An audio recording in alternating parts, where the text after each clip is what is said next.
first of all, congratulations. This is #1 in 86 countries. Yes. And,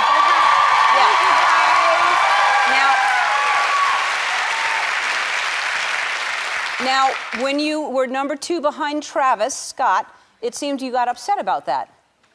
But why do people say things like upset or angry? When someone says how they feel, they're not always upset or angry. Well, what were you feeling? I felt like I wanted to punch him in his face. Okay. because what are those emotions then, if that's not anger? No, it's not anger. It's just what's right and what's wrong, what's fair. I've had a #2 album, and I never cared. It's just that when you have a #2 album to someone who's selling shirts and merch and selling passes for a tour that's not even announced yet, it feels like you're being tricked. It feels like, you know, someone is playing a game and like beating you at a game as opposed to just selling music. I want to sell music. Right. So you're saying that's what he was doing? Yes. Yes. Okay. He sold a lot of T-shirts and sweaters. Okay. And tour passes. And so we're not going to have that. Okay. All right. Yes. Okay. So he didn't. So I want to say he didn't have the #1 album. Queen was the #1 album. Because, and by the way, I lost out on 12 hours of sales in my first week because it was a secret album. Right. So I was going to drop it while I was on Queen Radio, and then I didn't. And then 12 hours later, it came out. So to even have that much to do such a huge number is a big deal. So I want to make sure I say this. Because sometimes people think that you're ungrateful, and I'm like the most grateful person in the world. I love being grateful and remembering that things could be worse, okay? I started from nothing. I'm one of those people who, I get it, but I don't like being bullied, and I don't like being taken advantage of, and sometimes people use scare tactics against you because they know, especially as a black woman, that people will call you angry or bitter. And so now it's almost like we're not allowed to defend ourselves or stand up for ourselves, and I'm not gonna have that. Don't have it. No. You are not going to have it. No. Good.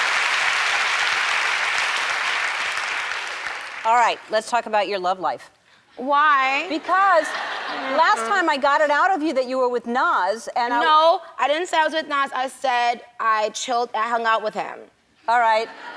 All right, so you hung out with Nas. And he and I are still good friends. Good. Meek Mill you hung out with Drake. No. All right. No, I was in a relationship with Meek for a while. But not Drake. And it was a very toxic something, but we had some good times and we ended that. And then, no, with Drake, I've never been in a relationship with Drake. Okay. Who's New Boy?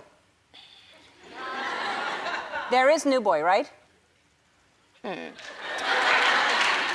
I have my people. I know. How do you know? How do you get these? I know who's giving it. I know he's giving this information to you, Ellen. I don't even talk to him. Whatever. No. There's a New Boy, but he and I have kind of like fell back a little bit, and then and then there's like a newer. Oh, there's a newer boy. So there's a newer New Boy. Yeah. How new is this New Boy? Like fairly new. As long as the hair's been on your head? No. All right. He's been around for a couple weeks now. All right. But I don't have a boy. Look, I'm just chilling. I've always been in a relationship my whole life. I was in a relationship since I was 15 years old. This is the first time that I'm single, and I'm happier. I'm more free, and it's okay. Good. All right. I used to feel like I had to have a man. I swear, my whole adult life, I used to feel like I had to have a man, and I want every woman out here to know, you absolutely don't. You can go... Amen, sister. I want women to know also, you don't need a man.